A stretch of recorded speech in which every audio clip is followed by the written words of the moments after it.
elektronik yang menghasilkan satu penyadapan. Itu sebabnya terlintas di pikiran tim penasihat hukum untuk meminta majelis panggil mantan Presiden SBY, jelaskan di persidangan dari mana beliau itu bisa menyimpulkan ada penyadapan. Jangan-jangan ada penyadapan memang yang dia tahu, karena kemudian yang mengumbar-umbar bahwa ada penyadapan itu beliau, ya. Itu yang paling soft tuh begitu. Kita akan minta majelis panggil beliau itu bersaksi di persidangan. Itu yang pertama. Yang kedua, yang lebih tinggi dari soft tentunya yang hard, gitu ya. Yang hard itu apa? Bahwa Pak SBY ini mengatakan penasihat hukum Ahok itu punya hasil penyadapan, itu bisa dikategorikan memfitnah itu. Yang hard itu bisa saja di penasihat hukum melaporkan beliau pemfitnahan, karena nggak ada cerita penyadapan di persidangan itu. Kami akan lakukan itu karena ada persamaan di muka hukum. Jangan hanya dibilang ada penyadapan, kalau nggak ada penyadapan itu memfitnah penasihat hukum itu. Nah, jadi yang kalau yang hard way itu bisa saja kami akan laporkan beliau itu memfitnah penasihat hukum. Yang paling soft, sidang yang akan datang kemungkinan besar kami akan minta majelis hakim untuk panggil, jelaskan di depan persidangan supaya clear, supaya jangan ada dusta di antara kita, supaya jangan gunjang ganjing dan sebagainya. Terima kasih. Tunggu dulu. Kalau memang ingin melaporkan SBY karena dugaan fitnah telah menggelembungkan berita penyadapan terhadap dirinya yang dilakukan oleh timnya Pak Tommy bersama Pak Ampri dan rekan-rekan lawyer lainnya. Tapi kan ini belum terjawab juga. Apa itu? Dari mana bisa ada bukti katanya punya komunikasi antara SBY dengan Maruf Amin? Makanya kan dari situ keluarlah kesimpulan, oh mungkin saya disadap. Ya, membuktikan itu tidak boleh menyimpulkan. Jangan saya simpulkan sesuatu seolah-olah itu suatu kebenaran. Sekali lagi, tidak pernah ada penyadapan disampaikan di persidangan itu. Nah, kalau dikatakan dari mana, ini ada dinamika. Saya kira semua kita yang sering beracara di pengadilan, sering ada dinamika di persidangan itu menampilkan sesuatu yang katakanlah belum tentu ada, katakanlah tidak seperti itu disampaikan kepada saksi untuk memancing reaksi saksi itu.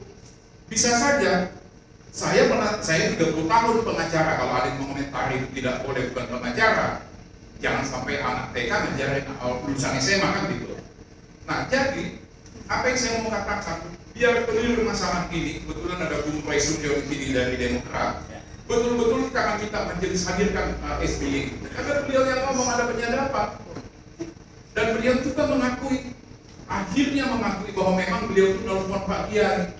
Kita akan minta majelis, kalau enggak kita akan lakukan upaya yang semestinya kalau beliau enggak hadir, karena ini ada equality before the law. Beliaulah yang sama-sama sumbernya yang membuat jadi gaduh seolah-olah ada penyadapan.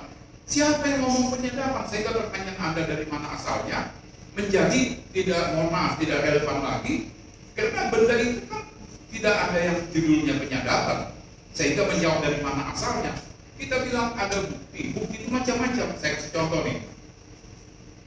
Ada berita di Tempo yang Pak Kiai juga cerita mengenai telepon mengenai pertemuan itu. Dan bisa saja pertanyaan itu hanya mau konfirmasi, betul nggak ada komunikasi telepon, betul nggak Agus ini datang minta restu, itu pertanyaan yang standar saja.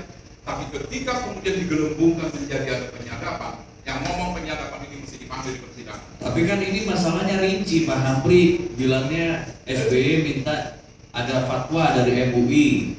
Kemudian ada juga Agus ini supaya diterima di NU. Itu kan rinci sekali. Dan jamnya juga itu rinci sekali gitu loh. Sampai jam berapa, menit berapa. Sekalipun rinci, apa lantas kemudian kita bisa simpulkan ada penyadapan? Oke, jadi apa kalau nggak penyadapan?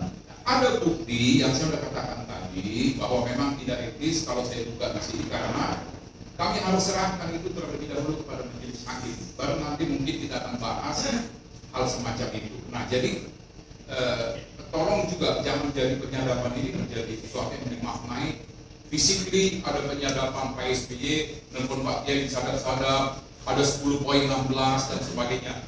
Kalau saya katakan, Pak, ada percakapan jam 13.00 loh, itu bisa saja orang bilang, enggak, Anda keliru.